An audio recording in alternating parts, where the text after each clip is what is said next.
get to that, Domonique, no comment on my new background, the dolphin blue. Oh, Can is you that not what see that it? is? Fishing for color palette compliments is where we are. Yeah, I literally can see fishing it. because it's dolphin blue. I can see it. Well, You like Dolphins it? are fish. There we there go, you go. Pablo. dolphins are mammals. Beat you Have to it, Pablo. physics. We all know that, but that's still a jerk thing to do. Like, Yeah. we all know that they're not fish. You know what? Pablo, You know what but- I just did there? I baited him to, actually, Well my done. fish comment. Well done. Welcome to Highly Questionable. I'm Mina Kimes. That's Pablo Torre. That's Dominique Foxworth. I'm not in the second square, and I don't care. I don't object to the lack of second squareness. I object, Dominique, to the self-assist. You're alley-ooping to Too many yourself. objections. Too many objections. Keep talking, and we're gonna throw you back.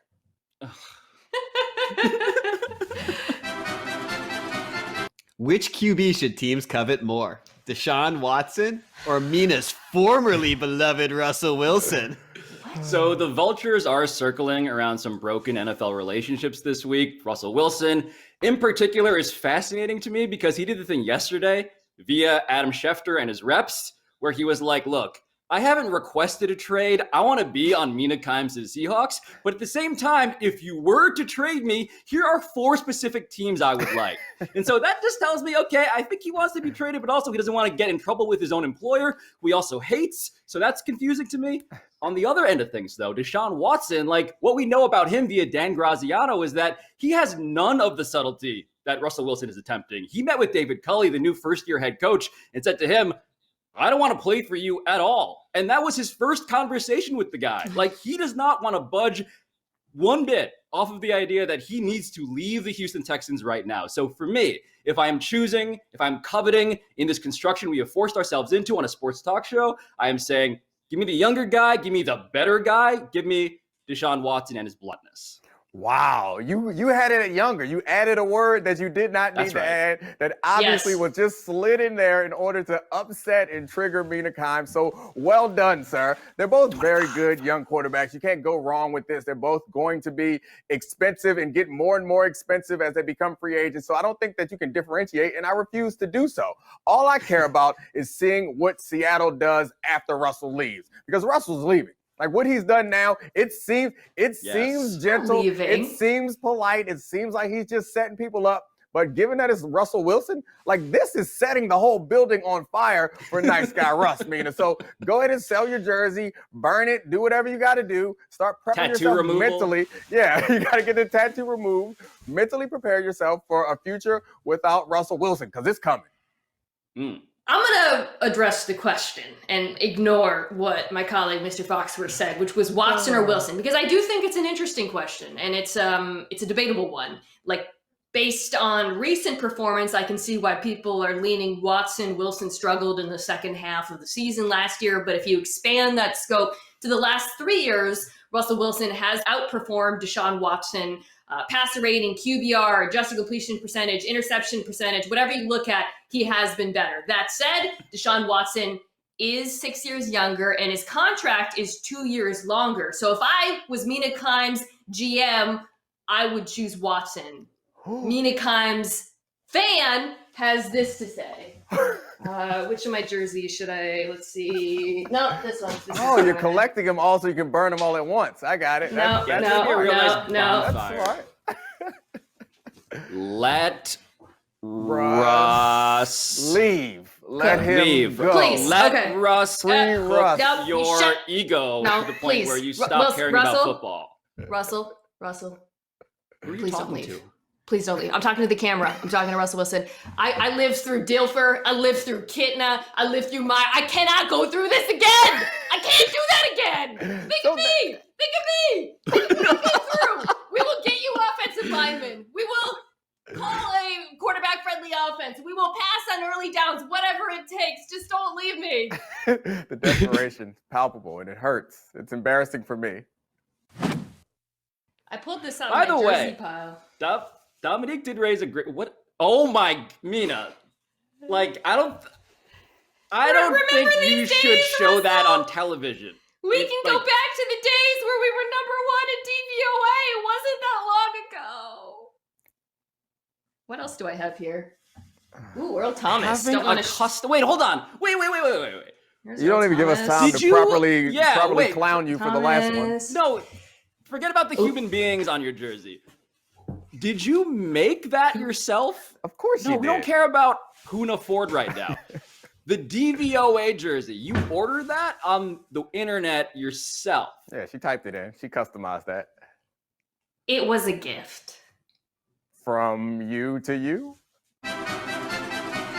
Is it time to panic if the Lakers lose their 5th straight game? So the only thing better than actual panic is hypothetical panic, because we get to actually imbue it with some sort of like moral urgency. Like, you need to panic. If you don't panic, you've made a terrible mistake. And there is an argument for that on the level of the Lakers right now are bad. They lost to the Wizards. They lost to the Heat. They lost to the T-Wolves. They don't look anything like a team that should be contending for an NBA title. The counter argument, though, which is where my rational brain enters the equation, is that they don't have Anthony Davis. They don't have Dennis Schroeder. So to me, you panic about this if you're somebody who believes in like Lakers exceptionalism and you kind of forgot that the previous 5 years before you got LeBron James, you were truly awful. And then when you got LeBron James for that first season, you were sub 500, and you kind of need Anthony Davis as much as LeBron James to win an NBA title, to do anything. So if you're that guy, I am sorry that your brain is that kind of a place. And yeah, you should be absolutely freaked out right now. So this is the worst stretch of the LeBron James, Anthony Davis Lakers regime. And as Pablo points out, Anthony Davis hasn't been playing, so it makes sense. And on some level, that's what you get when you build a big two. You sacrifice depth and you lose games, and there's no reason to panic because Anthony Davis is coming back after the All-Star break. That said, going into the season, the concern about the Lakers wasn't just the lack of depth, it was also the lack of rest. They're coming off of the shortest offseason in the history of the NBA, having won the championship in the bubble. And when I watch them, they look tired. LeBron looks maxed out. And even when you get Anthony Davis back, those things might not go away. So as a Lakers fan, I'm not panicked, but I am a little bit concerned by what I'm seeing. First of all, this question is amazing because when does anyone ever suggest to anyone else, you know what it's time to do? Panic. Like the question that we're trying to tell them to panic. Has anyone ever advised anyone in the history of anything? Like, you know what you're doing wrong right now is you're not quite panicked enough. So no, it's certainly not a time for panic because it's never a time for panic. And it's certainly not right now when you have the Lakers who are third place in the West. And let's be honest. If Anthony Davis is healthy, Schroeder's healthy, and the playoffs started today, and the Lakers were in any of the 7-game series that they could be in, who are you picking? Like, I'm not concerned about the Lakers at this point. All the points that you guys made, I think, work for reasons why, to explain why they have lost 6 of their last 7. They also are reasons why they should be concerned, but they're also reasons why they should be optimistic. Like, the idea of having Anthony Davis resting right now is probably a good thing for their playoff run because Anthony Davis got hurt in the playoffs last year, and that was the only time we were a little concerned about their team's future. So having a healthy, rested AD, and LeBron, apparently he's some sort of cyborg, so it doesn't matter how much he rests or how healthy he is. But having both of those guys healthy and rested in the playoffs is much better than winning 2 or 3 more games in a season where the playoffs are not even going to have home crowds. Like, there is no reason to be panicked if there is ever a reason to tell someone to panic. I think the people who are panicking right now are the people who may or may not be negotiating live rights for NBA regular season games, who do segments like this, and they're like, wait a minute. All we're doing is setting up the people we employ to say these games actually don't really matter all that much. They matter a lot because what we learned over the last couple of weeks, a big 3 is better than a big 2. What level Nets of in sass 5! is Mina attempting right there? What was I said Nets in 5. You missed it. I said Nets in 5. No. We heard you say that. We were not offended by that. We were offended by this move that you did. Yeah, the shoulders, the snaps. There were some snaps in there that I detected. That's like the physical manifestation of like I don't like to yell. So instead of yelling, I am like using my shoulders to convey that I'm enunciating. Oh man, it looked like it looked like fake confidence come to life. That's what it was. Like someone who doesn't really believe in themselves, but they're just like, all right, give you some of this. That'll make you buy it. Nets in 5. Those are some good shoulders. Up next on HQ. No. We already know what's gonna happen. We already know. No. Well, we know he's not going to die because it's HQ and they would never actually know. show us a snuff film. No, This we might know be the last show. We might be going out.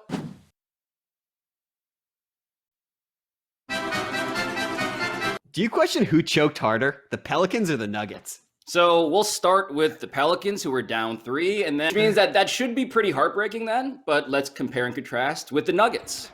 They're down 2 to the Wizards. Yeah, this is 100% worse. That's Okay, 4 look at people against 1 2 defender, points. and Jamal Murray, one of the best offensive players in the league, does that. Like, A reminder, he got 2 roasted. points. They are down He 2 got points. absolutely roasted for pulling up and then giving up the ball. The bench, if you can play that video again, the bench, they do the safe at home sign. And to see that as soon as you release the basketball wide open, wildly wide open, in fact, there it is. Just sad. Just sad. So I'm going to go with that second one myself. Yeah, you're obviously right. I think the second one is worse because they could have just dunked it and tied the game. But I don't know that I would qualify the first one. You know what happened in the second clip? Dominique pointed out actually they could have just dunked, but they went for the 3. Analytics strikes again. The nerd brain was telling them you gotta shoot 3 because 3 is bigger than 2. And look at what happened again. I was going to jump on that argument, and then I remembered that I'm not the one who has a DVOA jersey. It was a gift. Do you question if this guy reacted well under pressure? So the only 2 words I know about this video we're going to watch together is motorcycle and Vietnam. Oh, no. Oh no, live leak in the No, top left. no. This is- We already know what's gonna happen. We already know. No. Well, we know he's not What? going to die because it's HQ and they would never actually show us a snuff film. No, This we might know be the last show. We might be going out with a Why is blaze he- of glory. Oh, Oh man. So I mean, first of all, I'm disappointed in Mina for trying to suck all of the drama out of the situation. It might have gone bad. You don't know. This might be the time. It was very exciting. You tried to spoiler alert, nothing. And Hold second on. of all, I'm disgusted with his awareness. Like, okay, at the end, he showed some athleticism and agility, but your awareness is terrible. You get yourself clothesline, strike 1 awareness, and then you lay on the tracks like you didn't know the tracks were there. Strike 2 awareness, terrible awareness, good agility and recovery. Why are we piling on this guy? By merely saying we know he didn't die, it excuses the fact that that dude just had his entire motorcycle ruined and almost died. So I'm sorry to our Vietnamese friend who profited $0 off of this live leak video. I have great sympathy that we are profiting off of all of your misfortune. I too would like to support our Asian brother who overcame massive odds to save his life. And Dominique, as far as me ruining the drama, I literally read the Wikipedia plots for horror movies before I watch them so that I won't be scared. You think I'm going to watch a video like that and not remind myself that he's going to live beforehand? Absolutely not. Do you guys want to take a look at that clip one more time? I think we actually know the guy on the train tracks. Really? Yeah. No. Yeah. Oh. Oh my god. Oh. You know, I know that wasn't Izzy because the real shirtless Izzy would have just sat there as the train got destroyed around him.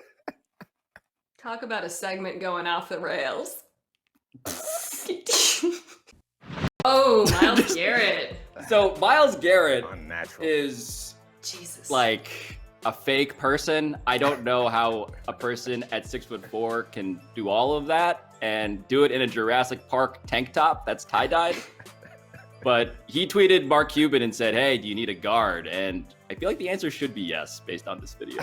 A big guard. The first time I saw this clip, I was slightly impressed with Miles Garrett, but what I ended up thinking of more than anything was like, wow, Zion Williamson is incredible. Because Miles Garrett looks smooth, but Zion Williamson does these things in such a much more basketball-y way. It just is so impressive that sentient barrel of dynamite that is Zion Williamson can do all the things that he does, when a man who looks like this makes it look kind of clumsy in comparison. So that sounds like Domonique is intrigued. Mina Kimes, sure. are you? If the Nets win this game, they will be 8-0 since I became a super fan